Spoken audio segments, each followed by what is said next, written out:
Buenas tardes a todos, bienvenidos al Ateneo número 585 titulado Fenotipado Digital, la nueva revolución en salud. Mi nombre es Martín Cacasu, soy médico y residente de Informática en Salud y esta presentación se desarrolla en el marco del programa de la Residencia de Informática en Salud del Hospital Italiano de Buenos Aires. Este será el Ateneo de apertura del track en donde abordaremos la temática de biosensores, bioseñales y wearables a lo largo de los siguientes 3 Ateneos, finalizando al terminar julio. Se encuentra coordinado por el Dr. Alejandro Gallera y en esta instancia nos vamos a enfocar en lo que es el fenotipado digital. Dividiremos esta presentación en 5 etapas. En la primera introduciremos los conceptos de bioseñales, biosensores y wearables. Luego hablaremos sobre el fenotipo extendido y el fenotipo digital propiamente dicho. En tercer lugar, haremos una revisión de la bibliografía disponible acerca del mismo, abordando la temática de las implicancias en la gobernanza de datos, las oportunidades y desafíos presentes tanto en la recolección como en el análisis de los datos, y luego veremos cómo estos conceptos fueron llevados a la práctica. Por último, haremos una conclusión y cierre del Ateneo. Empecemos primero introduciéndonos en los conceptos que dan nombre al track. En primer lugar, ¿qué es una bioseñal? Las señales biológicas o bioseñales son registros espaciales temporales o espaciotemporales de un evento producido por células excitables. Estas células generan potenciales bioeléctricos característicos como resultado de la actividad electroquímica de sus membranas que contienen información sobre su comportamiento. Dicha información es de suma utilidad para el cuerpo médico, ya que se utiliza para saber sobre el funcionamiento de diferentes órganos y poder realizar diagnósticos. Existen diversos tipos de bioseñales. Estas pueden ser bioeléctricas, cuando son células nerviosas y musculares, biomagnéticas, cuando es el campo eléctrico de un tejido, bioquímicas, la concentración de diferentes iones y metabolitos en el cuerpo, biomecánicas, que miden movimiento, tensión, fuerza o presión, o bioópticas, cuando son atributos ópticos o inducidos por la luz. ¿Qué es entonces un biosensor? Un biosensor es un dispositivo que integra un elemento biológico con un transductor para generar una señal medible. Esto significa que el bioreceptor es responsable de reconocer selectivamente el analito objetivo y el transductor se encarga de la conversión de un evento de bioreconocimiento en una señal medible. Según el transductor y los sensores, los biosensores pueden clasificarse en electroquímicos, ópticos, térmicos, electrónicos, gravimétricos y acústicos. Para más información sobre el tema pueden mirar el Ateneo número 559, donde Pirina explica con más detalle las clasificaciones de bioseñales y biosensores. Veamos una línea de tiempo de los biosensores y cómo se desarrollaron los modernos sistemas de biosensores vestibles o wearables. El primer biosensor fue inventado en 1962 por Clark y Lyons. Su dispositivo se basaba en atrapar la enzima glucosa oxidasa sobre un electrodo de oxígeno amperométrico que monitoreaba el oxígeno consumido por la reacción biocatalítica. En 1963 se inventa el sensor piezoeléctrico, un dispositivo que utiliza el efecto piezoeléctrico para medir presión, aceleración, tensión o fuerza, transformando las lecturas en señales eléctricas.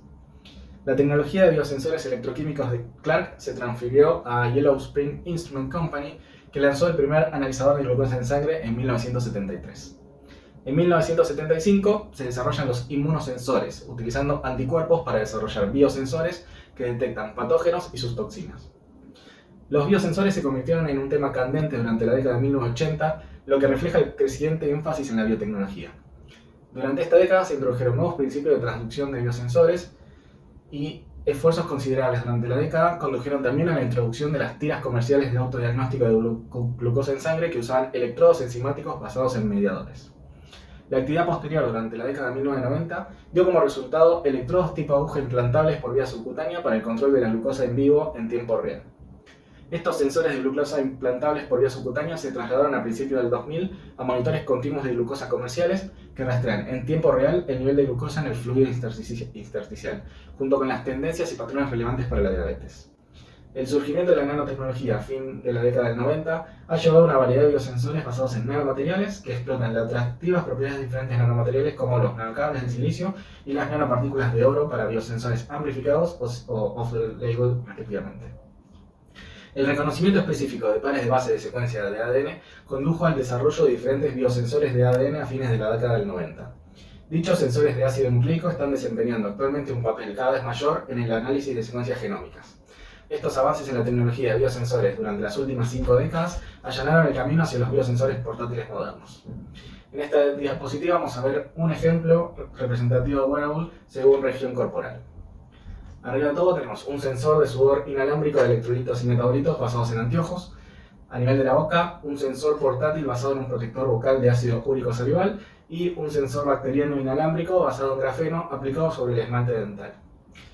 un dispositivo de muestreo de sudor microfluídico portátil para la detección colorimétrica del sudor, un sensor de sudor a base de grafeno con microagujas termosensibles para el control y la terapia de la diabetes, un conjunto de sensores portátiles integrados para extracción y análisis de sudor multiplexado. A nivel del pie tenemos un biosensor de sudor autoalimentado estirable. En la muñeca tenemos biosensores portátiles de diagnóstico a base de sudor que utilizan líquidos iónicos a temperatura ambiente y conjunto de sensores portátiles multiplexados integrados para el análisis de la transpiración in situ. Un biosensor híbrido químico electrofisiológico portátil para el control de la salud y el estado físico en tiempo real. Y por último, una plataforma inteligente de biodetección de lente de contacto para el control de la glucosa en lágrimas.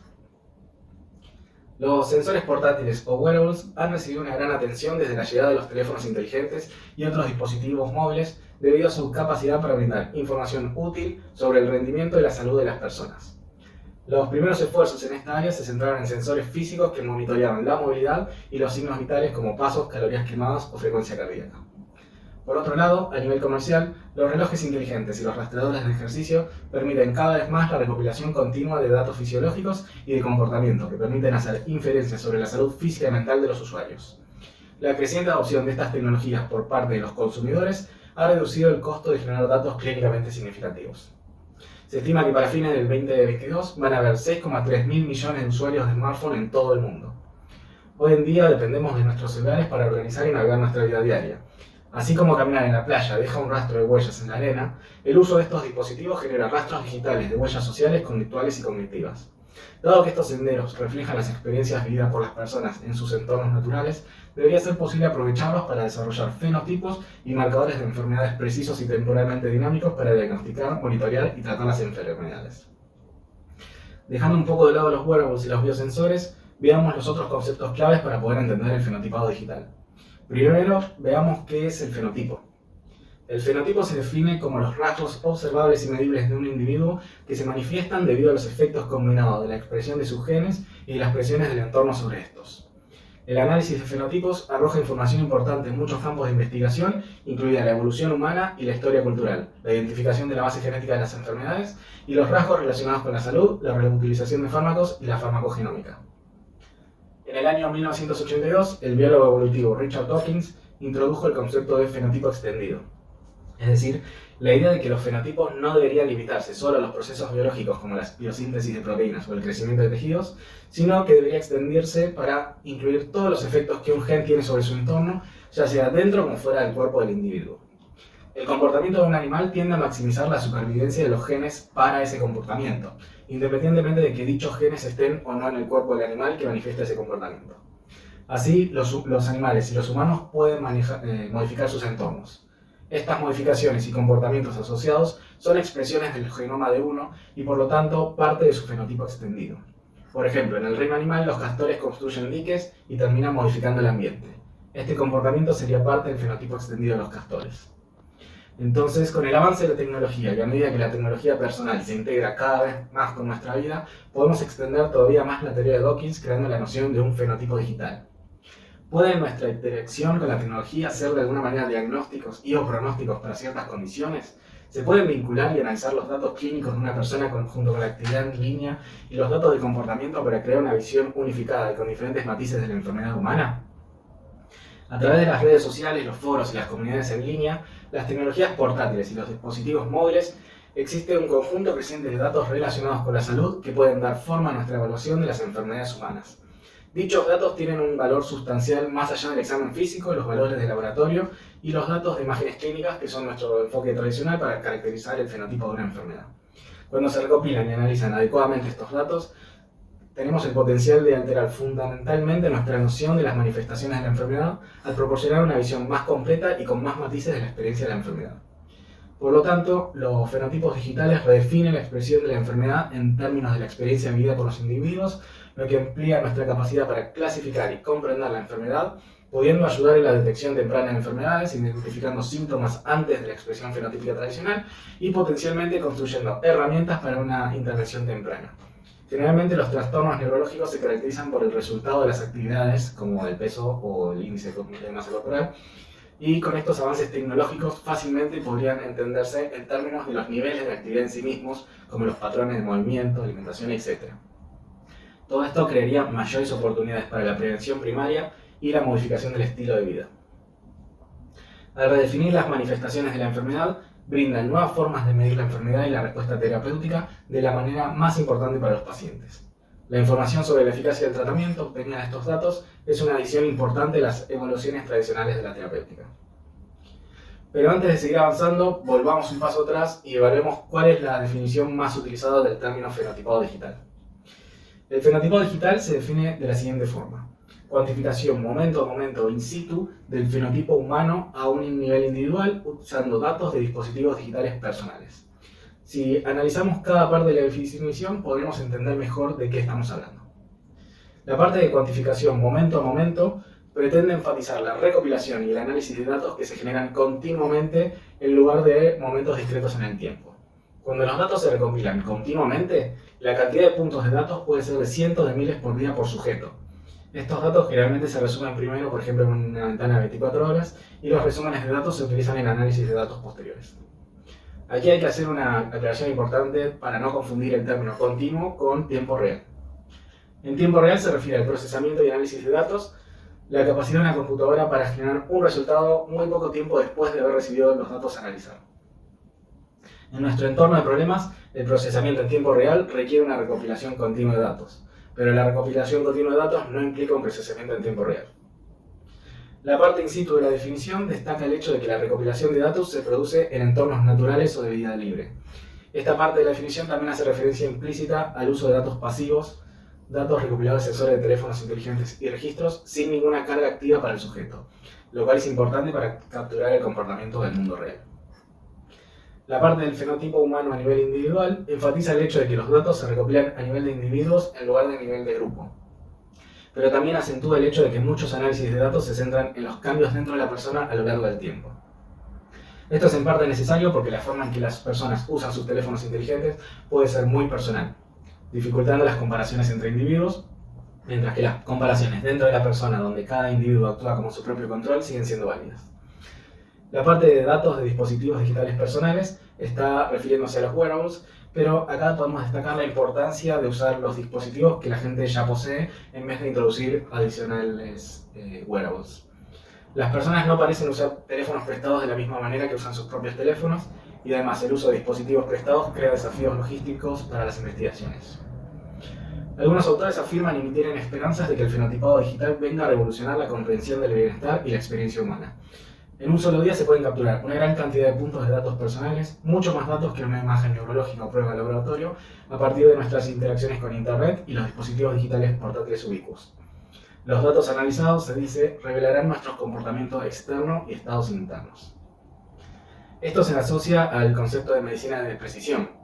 La medicina de precisión tiene como objetivo personalizar la atención médica con decisiones y tratamientos adaptados a cada individuo de todas las maneras posibles. Surge de las diferencias entre los resultados de los tratamientos en distintos pacientes en función de su rendimiento a nivel molecular, que está condicionado por el genotipo del paciente. En este sentido, la presencia o no de un gen concreto puede ser que un paciente sea más o menos receptivo a un tratamiento u otro. La aplicación de este principio está dando resultados prometedores, pero de momento está limitado a un número reducido de muestras y enfermedades muy concretas debido al elevado coste de la secuenciación genética. La integración de la gran fuente de datos que es la historia clínica electrónica del paciente con los registros de las interacciones de los pacientes con los dispositivos móviles está actualmente en estudio. En este paper del 2021, titulado Fenotipos digitales para medicina personalizada, intentan redefinir el concepto del fenotipado digital para incorporar información de ambas partes, la historia clínica electrónica y los wearables, para descubrir relaciones complejas que abren otra vía para personalizar tratamientos. En el gráfico se observa el fenotipado de origen de un paciente y una línea de tiempo en la cual se encuentra información de la historia clínica electrónica. El paciente presentó un esguince de tobillo y esto se asocia al dolor lumbar crónico que ya poseía y al dolor de rodilla, por lo que estuvo tomando antiinflamatorios y analgésicos. Pero a pesar de eso, el dolor lumbar va en aumento. En la parte inferior se ven los registros de los wearables, en donde se ve cómo disminuye la velocidad promedio del movimiento, disminuye las horas de sueño y aumenta el peso. Este gráfico representa el fenotipado actual de este paciente. Si se aplican métodos de predicción, podemos estimar el fenotipado digital futuro si el paciente no cambia sus hábitos, como se ve en la parte superior. Sin embargo, la idea de utilizar el fenotipado digital es no solo poder predecir su evolución, sino también poder identificar qué se debe hacer para poder redireccionar la salud del paciente hacia un fenotipado digital deseable, como se puede ver en la parte inferior del gráfico.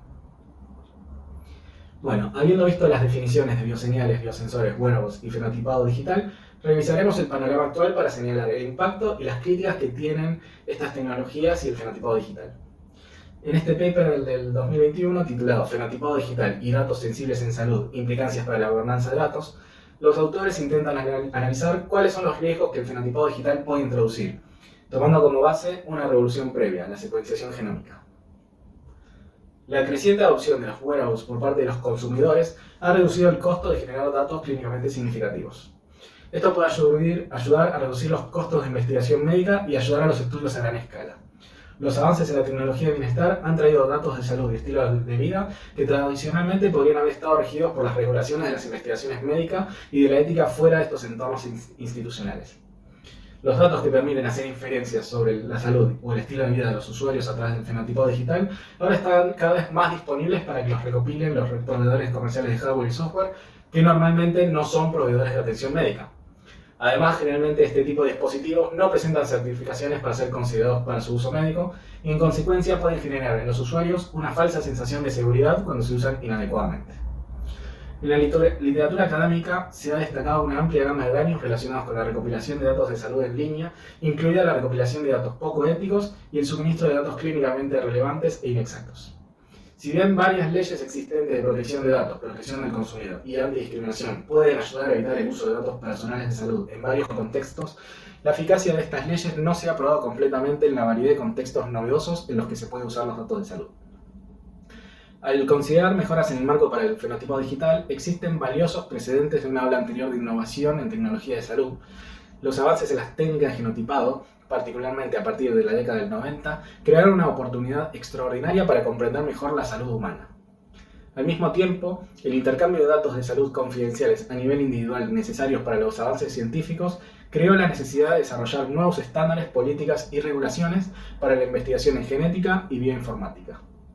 Para avanzar en la investigación de la salud humana y las enfermedades infecciosas, el intercambio de datos se ha vuelto esencial en genética, lo que ha llevado a la creación de una variedad de recursos de datos genómicos. Estas bases de datos son construidas principalmente por y para investigadores científicos y médicos financiados con fondos públicos y sus instituciones. Estos avances podrían ser replicados por los datos obtenidos del fenotipado digital, pero a su vez podrían expandirse para aumentar la privacidad individual utilizando técnicas de privacidad diferencial en la cual se recolecta y agrupa la información de los hábitos y el comportamiento de un grupo de usuarios antes de ser compartida. De esta forma se agrega ruido a los datos individuales de cada persona, especialmente cuando estamos hablando de información sensible como la localización. De la misma manera, se pueden aplicar técnicas innovadoras a través de consentimientos informados dinámicos que empleen prácticas modernas de diseño UX para facilitar y permitir aumentar la transparencia de los mismos.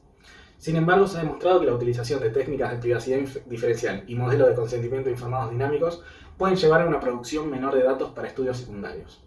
Esto demuestra uno de los desafíos presentes en el campo. En cuanto a los métodos de investigación, en el estudio de la genómica se desarrollaron estándares para la confiabilidad de los resultados en entornos clínicos, aprovechando las prácticas de intercambio de datos. Con el fenotipado digital se puede utilizar inteligencia artificial y modelos que pueden ajustarse a la paridad demográfica de la población en estudio, contextualizando la información clínicamente relevante de los pacientes. Todavía quedan desafíos pendientes que hay que tener en cuenta, tanto para la genómica como para el fenotipado. Para la genómica, es la creación de modelos que sean directos para el consumidor, la colaboración entre clínicos, proveedores comerciales e investigadores, la anonimización de los datos a nivel individual y que los biobancos puedan equilibrar los valores y los derechos de los participantes y al mismo tiempo puedan asegurar la sustentabilidad a largo plazo. En el fenotipado digital existen diversos daños potenciales derivados de la recopilación y análisis de datos que ya mencionaremos en el próximo paper. Después tenemos aumentar la disparidad entre los grupos históricamente marginados que no pueden acceder a este tipo de tecnologías y hacer un enfoque comercial de las investigaciones que eran tradicionalmente públicas. Aunque las lecciones aprendidas de la genómica en estas áreas puedan ayudar a abordar la gobernanza de datos de fenotipado digital, también debemos tener en cuenta las diferencias importantes entre ambas. Mientras que los datos genotípicos comprenden únicamente el código genético, los datos de fenotipado digital son extremadamente diversos. Como resultado, los datos recopilados bajo el paraguas del fenotipado digital pueden dar lugar a una gama más amplia de posibles daños. Los costos insignificantes de la mayoría de los tipos de recolección de datos de fenotipado digital, después de las inversiones iniciales en infraestructura, significa que es eficiente concentrar grandes conjuntos de datos de diferentes usuarios que pueden desconocer su inclusión porque los dispositivos personales cargan datos de forma predeterminada a un centralizador de datos procesados. Incluso en los casos en los que se busca un acuerdo explícito en los términos del servicio para la recopilación de datos, es posible que los términos no reflejen la naturaleza del consentimiento para la investigación o el uso secundario, y los términos y condiciones complejos pueden provocar la fatiga del usuario y hacer pensar leerlos, lo que significa que es menos probable que los usuarios brinden un consentimiento verdaderamente informado. Como conclusión, podemos decir que las tecnologías portátiles y móviles tienen el potencial de transformar la atención médica al proporcionar mediciones objetivas y bajo costo de los comportamientos físicos, cognitivos, emocionales y sociales a una escala sin precedentes. No obstante, se deben superar varias limitaciones si se quiere realizar este potencial, particularmente porque el desarrollo y la implementación de tecnologías de fenotipado digital para la salud ha superado ampliamente el de la metodología para evaluar su validez y salvaguardar los derechos de los usuarios. Primero se deben resolver varios problemas complejos como quién posee, controla y puede usar los datos personales de salud para obtener información más amplia, los formatos y estándares que deberían respaldar cómo se comparten estos datos y cómo se justifica y explica a los interesados la variedad de usos potenciales de los datos personales. En el siguiente paper que evaluaremos, los autores intentan describir cuáles podrían ser las oportunidades y desafíos en la recolección y análisis de datos que se presentan junto con el fenotipado digital. El fenotipado se encuentra con un problema científico conocido como el problema de la fenotipificación. Nuestra incapacidad para especificar con precisión los fenotipos, las manifestaciones observadas de nuestro genoma dentro de nuestros entornos de vida en los individuos que estudiamos y tratamos. Con más de 10.000 enfermedades conocidas, la medicina de precisión y la salud pública requieren una mejor comprensión de los fenotipos para el análisis de los datos fenómicos per se, así como para el análisis conjunto de fenotipos y genotipos. De los muchos fenotipos diferentes, los fenotipos sociales, conductuales y cognitivos tradicionalmente han sido un desafío para la fenómica debido a su naturaleza temporal, dependencia del contexto y la falta de herramientas para medirlos objetivamente en entornos naturistas. La ubicuidad de los teléfonos digitales ofrece una solución escalable al problema del fenotipo. Sin embargo, lo que ha resultado ser más desafiante de lo esperado es cómo dar sentido a millones de puntos de datos y cómo convertirlos en información. Empezaremos con los desafíos en la recolección de datos y las oportunidades que brindan, y luego veremos los desafíos y oportunidades en el análisis de los datos, tal como se ve en el gráfico. Debido a la naturaleza personal de los datos, es de suma importancia que los sujetos comprendan qué datos se recopilan y con qué propósito. Un sujeto puede abandonar el estudio en cualquier momento seleccionando la opción apropiada dentro de la aplicación del estudio. Eliminar la aplicación también detendrá cualquier recopilación de datos en curso. Todos los datos de teléfonos inteligentes recopilados en fenotipado digital se pueden dividir en dos categorías principales: los datos activos y los datos pasivos. Los datos activos se refieren a cualquier actividad que requiera que el usuario participe activamente en la recolección de datos como resultado de su participación en un estudio. Ejemplos de datos activos incluyen realizar encuestas, contribuir con entradas de diario de forma de audio o escribiendo, o usar el teléfono para realizar evaluaciones cognitivas. Los datos activos siempre se asocian con al menos algún nivel de acción del sujeto y por lo tanto presentan el desafío de cómo mantener a los sujetos interesados durante largos periodos de tiempo. El uso de incentivos financieros es un enfoque común para impulsar la participación en estudios pequeños durante periodos cortos, pero constituye una intervención que puede distorsionar la calidad de los datos y no es económicamente factible en grandes cohortes. Los incentivos financieros pequeños pueden funcionar bien con los estudiantes universitarios que buscan obtener algún ingreso adicional, pero puede tener menos éxito cuando se buscan en otras poblaciones con menos necesidades financieras. En algunos escenarios, los sujetos pueden tener fuertes incentivos para responder de cierta manera, lo que produciría datos de mala calidad. Por otro lado, los datos pasivos generalmente se refieren a los datos que el dispositivo genera o puede generar de forma pasiva desde el punto de vista del usuario y no suponen una acción para el participante, por lo que constituyen una medición objetiva de diferentes aspectos sociales, conductuales y cognitivos. Los datos pasivos se originan en sensores como el GPS y el acelerómetro y registros de los smartphones como registros de comunicación y registros de actividad de pantalla. La razón por la que se hace esta distinción entre sensores y registros es importante. Una aplicación del teléfono inteligente debe solicitar acceso a un sensor para que ese flujo de datos esté disponible, y la recopilación de datos comienza recién después de que se ejecuta la aplicación. no hay forma de recopilar datos de los sensores de forma retroactiva. El teléfono puede tener otras aplicaciones ejecutándose que hayan compilado datos, o el sistema operativo del teléfono puede haber recopilado datos para sus propios fines, pero estos datos no están disponibles para la aplicación del estudio. Por el contrario, algunos registros de teléfonos inteligentes están disponibles y accesibles en momentos anteriores a la instalación, como los registros de comunicación de Android, la captura de metadatos para llamadas telefónicas y mensajes de texto. Cuando se habla de datos pasivos, es importante distinguir entre la recopilación de datos sin procesar, como la obtención de muestras de la aceleración del dispositivo a lo largo de 3 ejes ortogonales varias veces por segundo, frente a la recopilación de resúmenes de datos predefinidos, como el conteo diario de pasos que puede usar datos del acelerómetro como un ingrediente al generar ese resumen. Otra distinción importante es entre lo que es posible cuando la aplicación se ejecuta en primer plano, es decir, cuando la aplicación se muestra en la pantalla y el usuario puede interactuar con ella, frente a cuando se ejecuta en segundo plano, cuando el usuario no está utilizando la aplicación.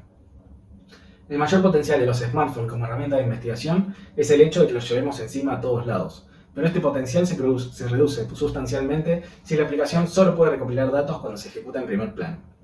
Esto significa que algunas aplicaciones, aunque recopilen datos pasivos, solo lo hacen durante 1 o 2 minutos cuando la persona está usando la aplicación.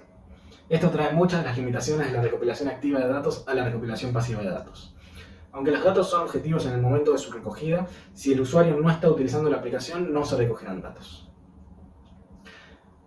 Otro desafío es el uso de algoritmos y métricas patentadas o cerradas, ya que esto es problemático desde el punto de vista de la transparencia y la reproducibilidad de la investigación, ya que muchos estudios basados en smartphones no revelan suficientes detalles como para permitir replicar los experimentos.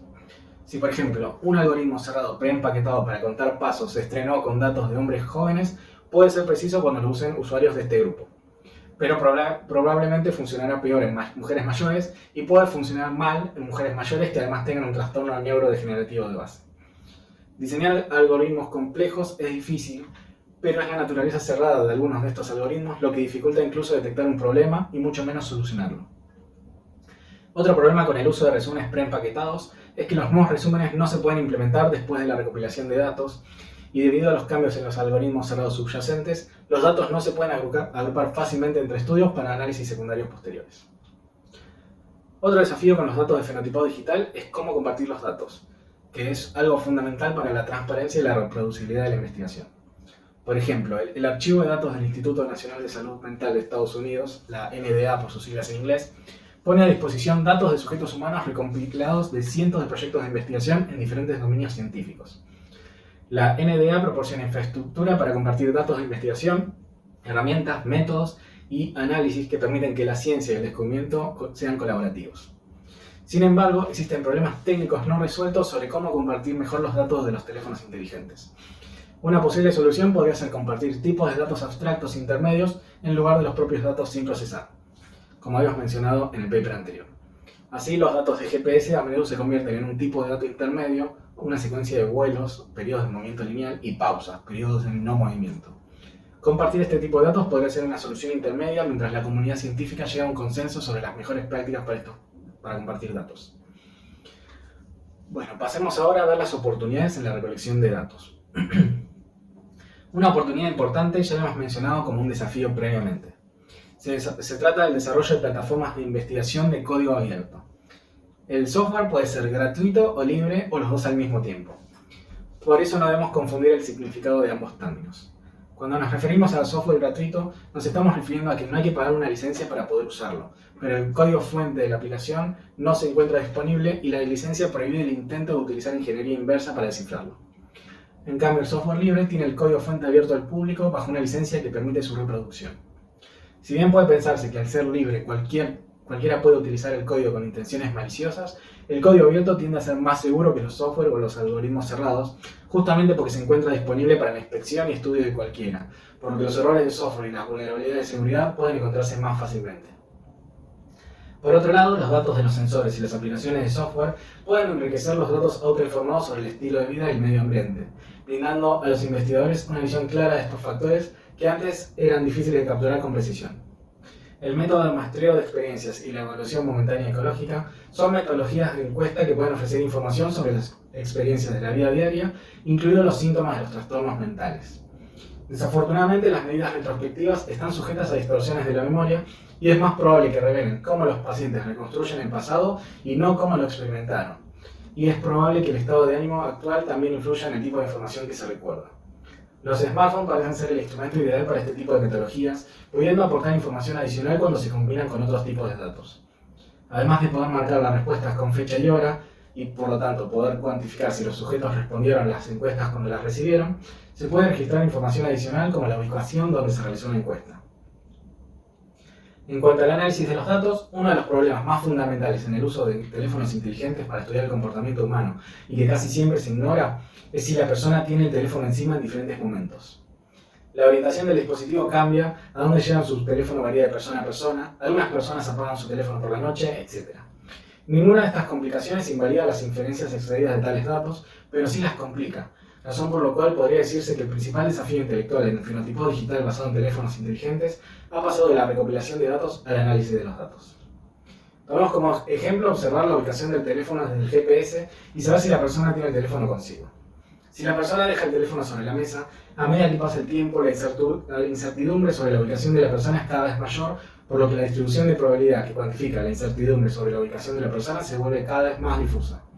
Cuando observemos la ubicación del GPS y la persona tiene el teléfono encima, esta distribución salta discontinuamente a la nueva ubicación en el mapa y vuelve a tener un pico alto, lo que refleja nuestra certeza actual sobre la ubicación. La distribución de probabilidad sigue evolucionando en el tiempo hacia un estado de mayor entropía, a menos que observemos la ubicación del GPS y sepamos que la persona llega al teléfono. Se puede observar precisamente cuando una persona tiene el teléfono encima utilizando una clasificación basada en reglas, por ejemplo, si hay una llamada en curso actualmente, pero generalmente se realiza de manera más confiable al examinar los datos del acelerómetro. Los datos faltantes es otra consideración importante en el fenotipado digital basado en smartphones. Algunos sensores deben activarse en diferentes ciclos por diferentes motivos, por lo cual se espera que falten algunos datos. Por ejemplo, el GPS puede agotar la batería del teléfono en un par de horas, lo que requiere que se tomen muestras de los datos del GPS en ciclos definidos. Además, debido a que la aplicación que se ejecuta en el teléfono puede no activar el GPS por varios motivos, o el GPS puede no recibir una señal de los 4 satélites necesarios para determinar su ubicación, es fundamental poder cuantificar el éxito del proceso de muestreo. Por ejemplo, si el ciclo de encendido se establece en 1 minuto y el ciclo apagado en 9 minutos, el sensor se activa 10% del tiempo. Y para cada día estaríamos observando 2,4 horas de datos. El muestreo introduce un problema desafiante de datos faltantes que luego debe abordarse. Ignorar la falta o simplemente asumir que la última observación de un ciclo de activación se continúa con la primera observación del siguiente ciclo de activación puede resultar en una variación de error muy grande para las estadísticas de resumen diarias que se calculen a partir de estos datos.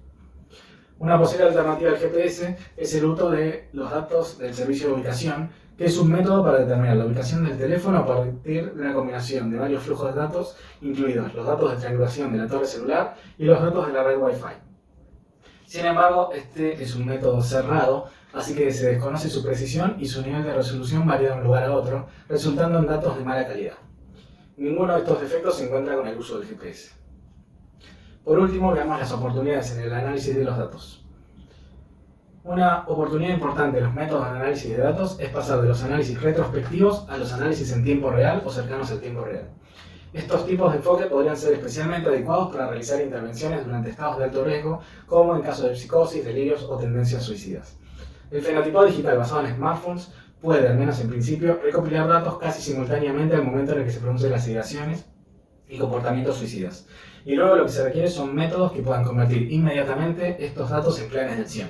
Así se pueden predecir y prevenir situaciones de alto riesgo. Otra oportunidad potencial para el fenotipado digital son los ensayos clínicos conocidos como N igual 1. Un ensayo clínico se puede definir como un estudio prospectivo que compara los efectos y el valor de las intervenciones con un grupo control de seres humanos. Para estudiar la eficacia y la utilidad de las intervenciones en los ensayos clínicos aleatorizados, los pacientes se asignan al azar a la atención estándar, un grupo control, o a la nueva intervención, un grupo de tratamiento. Los dos grupos deben ser lo suficientemente similares al inicio del estudio en aspectos relevantes para que las diferencias en los resultados puedan atribuirse a la acción de la intervención. Se realizan comparaciones estadísticas entre los dos grupos, pero debido a que diferentes individuos pueden responder de manera diferente a las diferentes intervenciones, un tratamiento que funciona para una persona no necesariamente funciona para otra. La práctica de investigar la respuesta a nivel de grupo contrasta marcadamente con la práctica clínica, donde el punto final es la atención de pacientes individuales. Por eso los ensayos de un solo sujeto o un N igual a 1 se han propuesto como la estrategia definitiva para individualizar la medicina y aunque se han utilizado en entornos educativos y conductuales, no se utilizan comúnmente en medicina o salud pública. Los ensayos N igual a 1 consisten en 2 o más tratamientos para un solo individuo, donde la secuencia de los tratamientos puede o no ser aleatoria. Por ejemplo, si denotamos un tratamiento con A y otro con B, la secuencia de tratamientos AB constituye un diseño cruzado de 4 periodos. Algunas consideraciones importantes en el diseño de ensayos N igual a 1 incluye si se debe aleatorizar la secuencia, si los efectos de un tratamiento pueden confundirse con el efecto de arrastre de un tratamiento anterior y si se deben usar periodos libres entre las administraciones de las intervenciones. Una gran oportunidad para el fenotipado digital se encuentra en el desarrollo de métodos estadísticos que puedan informarnos sobre ensayos de N igual a 1 que permitan a la persona usar dispositivos diferentes teléfonos, y aún así permitir la agrupación de datos para que podamos generalizar las afirmaciones de alto nivel sobre los datos de la población y al mismo tiempo tratar a cada paciente individual de la manera más óptima.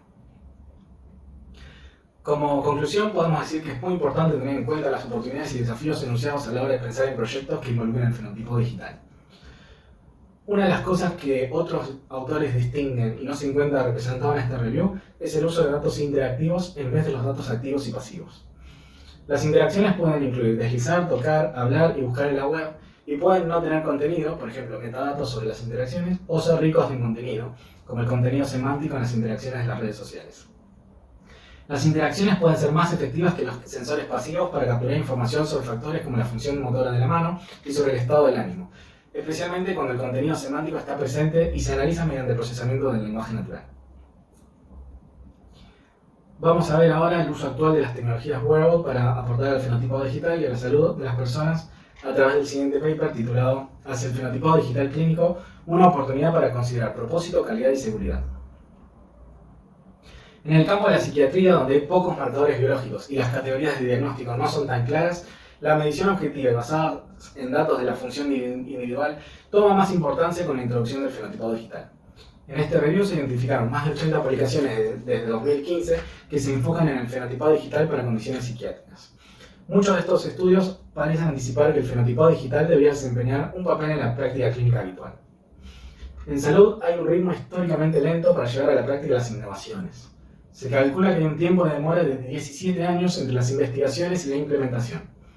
Esto se debe al menos parcialmente por las diferencias entre los resultados de la investigación y lo que en términos de diseño como de información de respaldo se necesita para la adopción. Si se necesitan 17 años para encontrar usos prácticos para el fenotipado digital, es posible que las tecnologías subyacentes estén obsoletas. Existe el riesgo de que sin dicha consideración, los beneficios potenciales del fenotipado digital se retrasen o no se realicen debido a que los enfoques clínicamente factibles y la evidencia requerida para respaldar la puesta en marcha clínica no se generan a través de una investigación oportuna. Evaluemos cuáles son las aplicaciones que se le está dando al fenotipado digital en salud, dividiendo entre prácticas para la prevención, para fomentar la resiliencia de los comportamientos que promueven la salud, screening y diagnóstico temprano, identificación proactiva de condiciones no diagnosticadas y o confirmaciones de una condición específica, monitoreo, detección temprana de cambios de condición, eventos adversos y recaídas, y tratamiento, supervisión personalizada de la intervención, el compromiso y la eficacia del tratamiento. El primer paper que vamos a ver se titula Drink Sense, caracterizando los hábitos de bebida de los jóvenes utilizando smartphone. Se examinó la viabilidad de utilizar datos de sensores de smartphone y machine learning para caracterizar y clasificar automáticamente el comportamiento de consumo de alcohol de jóvenes adultos en una vida nocturna urbana. Involucraron a 241 pacientes en 2 áreas urbanas de un país europeo, incluyendo datos de diferentes sensores. Las características del acelerómetro están asociadas con la actividad física de los usuarios, por ejemplo, estar de pie, sentado, etc. Y la ubicación informa la movilidad física de los usuarios. Funciones como Bluetooth y Wi-Fi pueden informar el contexto social del entorno de los usuarios, por ejemplo, si están solos o en grupo. Y además se realizaron encuestas autogestionadas detalladas sobre las bebidas consumidas durante los días viernes y sábado por la noche durante un periodo de 3 meses.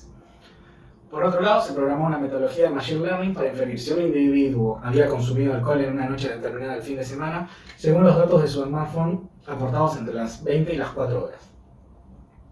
Como hallazgo, encontraron que el acelerómetro es la señal individual más informativa, logrando una precisión de más del 75%, y una combinación de funciones da como resultado una precisión general del 76,6%.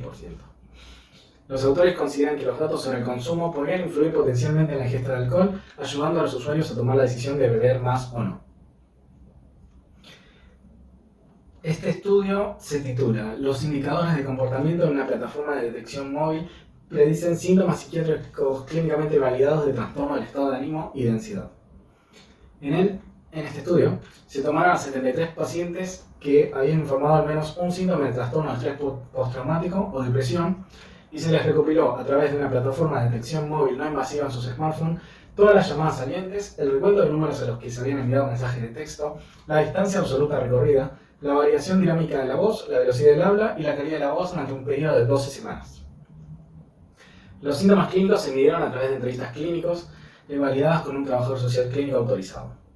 Como resultado se analizaron 1.217 grabaciones de audio y 51 millones de puntos de datos de trazas digitales y los modelos predijeron síntomas clínicamente evaluados de depresión y de trastorno de estrés postraumático con valores de AUC validados de forma cruzada para estado de ánimo deprimido de 0,74, para fatiga de 0,56, interés en actividad de 0,75 y conexión social 0,83.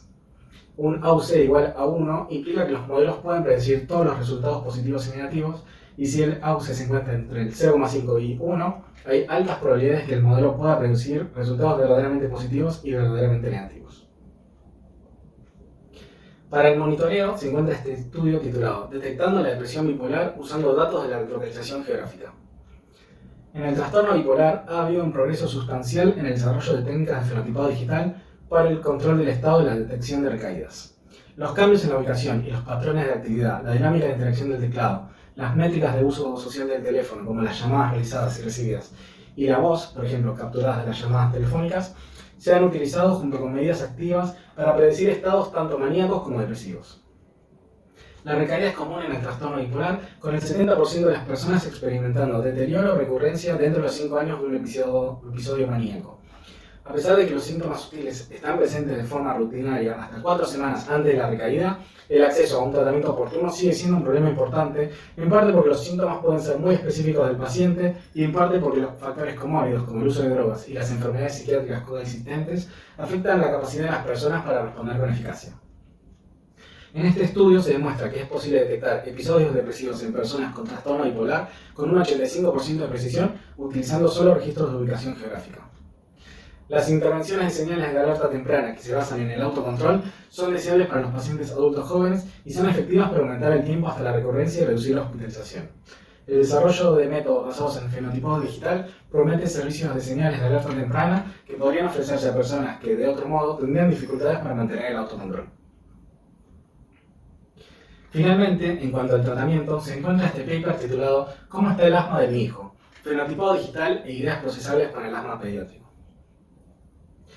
En el protocolo tradicional de manejo del asma, un niño se reúne con un médico con poca frecuencia, una vez cada 3 a 6 meses, y se lo evalúa mediante el cuestionario de la prueba de control del asma. Esta información es inadecuada para la determinación oportuna del control del asma, el cumplimiento, el diagnóstico preciso de la causa y la evaluación de la efectividad del plan de tratamiento.